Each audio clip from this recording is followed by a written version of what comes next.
دوستوں، جب کوئی اچانک نظر انداز کرنا شروع کر دیتا ہے، آخر کیوں ہم نے خود کو انسانوں میں اتنا الجھا دیا ہے؟ کیا ہماری اپنی ذات کی کوئی حیثیت نہیں ہے اس دنیا میں؟ صرف دنیا ہی چند لوگوں پر ختم ہو جاتی ہے۔ خدا را اس ظلم سے باہر نکلے۔ کیوں اس دنیا کے پیچھے پڑے ہیں؟ مزید لوگوں سے ملیں، دنیا سے ملیں، کچھ نیا کر کے کچھ نیا سیکھیں، آگے بڑھیں، اس دنیا سے آگے نکلیں۔ یہ سوچنا چھوڑ دیں کہ اب کسی سے کیوں بات نہیں ہوتی، وہ جواب کیوں نہیں دے رہا، وہ ہمارے ساتھ کیوں نہیں ملتا، وہ ہمارے ساتھ کیوں نہیں رہنا پسند کرتا، کیوں وہ مجھے بھول گیا، اس نے نظر انداز کیوں کیا، جواب کیوں نہیں دے رہا۔ دوستو، ایسا نہ سوچا کریں زندگی میں۔ اگر سوچنا ہے تو اچھا سوچا کریں، سب کے بارے میں اچھا سوچا کریں، کیونکہ ہر کسی سے شکایتیں لگانے بیٹھ جائیں۔ کبھی کسی دکھی انسان کے پاس بیٹھ کر بھی دیکھا کریں اور اس کا حال و حوال پوچھ لیا کریں۔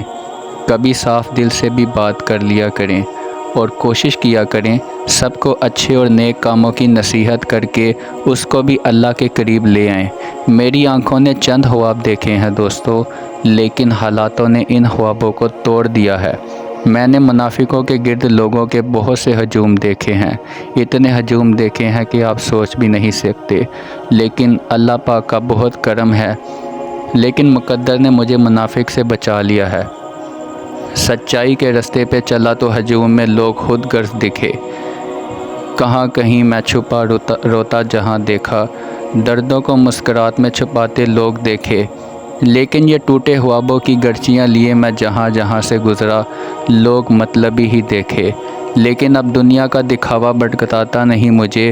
ہاں، اتنی سی عمر میں نے دنیا کے ہر رنگ دیکھ لیے ہیں۔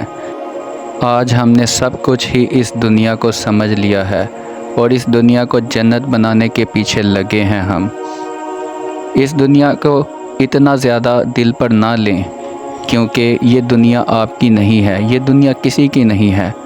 ہر کوئی چاہتا ہے یہاں میری خواہش پوری ہو، جبکہ ایسا ممکن نہیں ہوتا دوستو، کیونکہ اگر ہر انسان کی ہر وقت ہر خواہش پوری ہونے لگ جائے تو وہ کبھی اپنے خدا کو یاد بھی نہ کرے، اپنے رب کو یاد کرنا بھی بھول جائے۔ اللہ تعالیٰ مشکلات اسی لیے بھی لاتا ہے تاکہ تو تم اللہ کو یاد کرو۔ اور دوستو، اس دنیا کو اتنا خود پہ دل پہ نہ لیں، کیونکہ اس دنیا کو بنانے والے نے ہی اس دنیا کو دھوکے کا گھر کہا ہے۔ تو پھر آج ہم اس دھوکے کے چکر میں آ کر اللہ کے حکموں کو توڑ رہے ہیں۔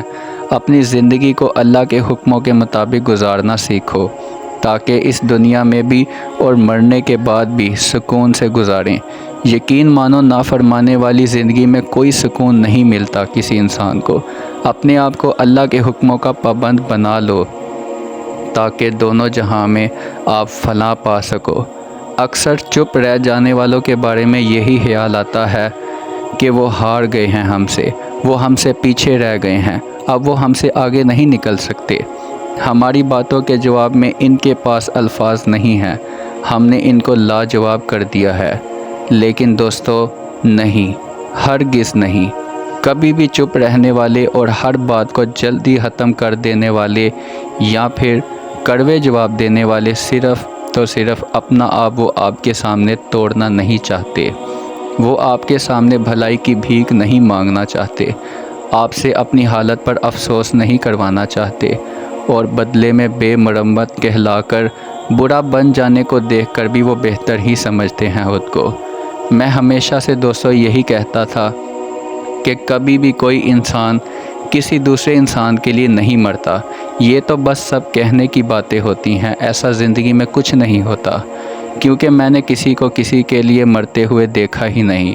لیکن جب یہ بات میرے پر خود آئی تب پتہ چلا مجھے کہ مرنا موت کو نہیں کہتے، اور انسان سچ میں نہیں مرتا، کیونکہ انسان کا دل مر جاتا ہے، اس کی خوشیاں بھی مر جاتی ہیں۔ دوستو، انسان سچ میں ہی نہیں مرتا، کیونکہ ہر انسان کے لیے موت کا وقت مقرر ہے اور ہر انسان کو موت آنی ہے، اور موت اتنی تکلیف نہیں دیتی دوستوں جتنا زندگی میں موت سے پہلے مر جانا انسان کو تکلیف دیتا ہے۔ حقیقت میں زندگی میں کسی کو چھوڑ دینا بھی، یا کوئی انسان آپ کو چھوڑ دیتا ہے، وہ بہت تکلیف دہ ہوتا ہے۔ میں نے زندگی میں بہت کچھ کھویا ہے، مگر ہر بار کھونے کے بعد بھی خود کو ٹوٹتا بکھرتا ہوا ہی محسوس کیا ہے۔ مگر تمہارے معاملے میں ایسا نہیں ہوا۔ جانتے ہو ایسا کیوں ہوا؟ کیونکہ میں نے تم کو اللہ کی رضا کے لیے چھوڑ دیا ہے۔ میں صرف اللہ کے سامنے ہی رویا ہوں، اسے ہی اپنی تکلیف بتائی اور اسے ہی اپنے دل کا حال سنایا، اور ایسا کر کے مجھے دوستو بہت ہی سکون ملا، ہمت ملی۔ تمہیں پتہ ہے تمہارے جانے کے بعد تو میرا خدا کے ساتھ رابطہ بھی بہت مضبوط ہو گیا۔ میں اب سجدوں میں سکون ڈھونڈتا ہوں، اللہ کے سامنے رونے لگا ہوں، اللہ کے سامنے شرمندہ ہونے لگا ہوں، اپنے گناہوں کی توبہ کرنے لگا ہوں، تمہاری باتیں اللہ کے سامنے کرنے لگا ہوں۔ مجھے یقین ہے کہ اللہ میری دعائیں ضرور سن لے گا اور تم کو میرے حق میں ضرور لکھ دے گا۔ اس جہاں میں نہ صحیح مگر اس جہاں میں ہم ضرور ملیں گے۔ محبت یہ نہیں کہتی دوستو کہ جسے محبت ہو اسے قدموں میں گر جاؤ اور اسی کے غلام بن جاؤ۔ ایسا کبھی زندگی میں ہرگز نہ کرنا، ورنہ محبت تم کو نیچے گرا دے گی اور تم زندگی میں ٹوٹ جاؤ گے۔ دوستو محبت تو یہ بھی نہیں کہتی کہ بے سکون رہنے لگ جاؤ، بے چینی کو سوار کر لو خود پہ، اللہ کے علاوہ انسانوں کے سامنے رونے بیٹھ جاؤ۔ آخر میں اگر کچھ نہ ملے تو اللہ کے سامنے شکایتیں کر لیا کرو، انشاءاللہ تمہاری زندگی میں کرم ہوگا اللہ کا۔ اور دوستو کوشش کیا کریں اگر کبھی محبت ہو بھی جائے کسی انسان سے اور آپ اس کے سامنے چلے جائیں تو خاموشی زیادہ اختیار کر لیں، کبھی زیادہ مت بولیں محبت کے سامنے۔ اگر آپ اپنی محبت کے سامنے زیادہ باتیں کریں گے، زیادہ بولیں گے تو دوستو ایسے میں بھی آپ کی محبت آپ سے دور چلی جائے گی۔ اور کوشش کیا کریں خاموشی اختیار کریں، خاموشی بہت بڑی عاجزی ہے۔ خاموش رہنے سے آپ کو زیادہ عزت ملے گی، لیکن بولنے سے آپ کو عزت نہیں ملے گی۔ اگر خاموش رہنے سے آپ کی عزت کم ہو جائے تو نبی کریم صلی اللہ علیہ وآلہ وسلم نے فرمایا، اگر خاموشی اختیار کرنے سے آپ کی عزت کم ہو جائے تو کل روز قیامت والے دن یہ مجھ سے لے لینا۔ دوستو آج کا پیغام محبت کا تھا، اور محبت کبھی آپ کو اگنور کرے تو ہمیں کیا کرنا چاہیے؟ ان باتوں پر ہمیں عمل کرنا چاہیے اور اللہ سے زیادہ محبت کرنی چاہیے۔ کبھی اپنا رونا کسی انسان کے سامنے مت کیجیے، ورنہ لوگ آپ کو ایک دفعہ دلاسا دیں گے اور بار بار آپ کا مذاق ہی اڑائیں گے۔ امید ہے کہ آپ کو بہت خوشی ہوئی ہوگی یہ ویڈیو دیکھ کر اور بہت مزہ آیا ہوگا۔ انشاءاللہ پھر ملیں گے اگلی کسی ویڈیو پر۔ اللہ حافظ۔